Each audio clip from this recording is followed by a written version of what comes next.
la question de l'animal revient dans tous mes textes, depuis le début. Mais récemment, enfin au cours des dernières années, j'y ai consacré des publications déjà assez longues, des conférences assez longues. Alors, c'est un point très sensible dans la déconstruction, ça, la définition du propre de l'homme et de ce qui est supposé le distinguer de l'animal en général. Donc là, ça m'a beaucoup intéressé et j'y ai beaucoup travaillé, c'est vrai. J'évite en général de parler de l'animal en général. Pour moi, il n'y a pas l'animal. Quand on dit l'animal, on a déjà commencé à ne plus rien comprendre. On a déjà commencé à justement enfermer l'animal dans un bocal. Il y a des animaux et avec des différences considérables entre différents types d'animaux. Il n'y a pas de raison qu'on mette sur la même catégorie de l'animal le singe, l'abeille, le serpent, le chien, le cheval, les anthropoïdes, des anthropoïdes ou des microbes. Ce sont des types d'organisation de la vie radicalement différents.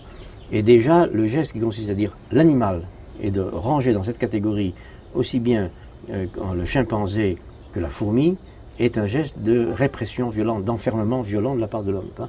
Tous ces vivants ne sont pas des hommes, donc on les met dans la même catégorie. C'est un geste stupide d'abord, théoriquement ridicule, et puis c'est un geste qui fait partie de la violence humaine en général à l'égard des animaux, qui conduit aux abattoirs, au traitement industriel de la viande à consommer.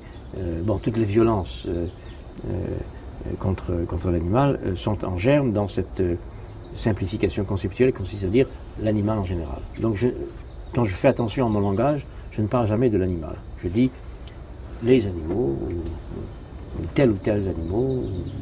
Does that distinguish you from some of your philosophic predecessors? Do they tend to make a more broad distinction and make that? It distinguishes me from any other philosopher in the tradition. Parce qu'il n'y a pas, il y a très peu, il n'y en a pas pratiquement, de philosophes qui, comme tels, n'ont pas cédé à ce préjugé sur l'animal. Il n'y en a pratiquement pas. Il y en a qui ont fait, évidemment, ça ne veut pas dire que le discours sur l'animalité dans la tradition soit homogène, il y a des discours différents, mais dans l'ensemble, ils partagent tous un puissant préjugé sur l'animal. Oui. Je parle des philosophes en tant que tels. Les écrivains, c'est un peu différent.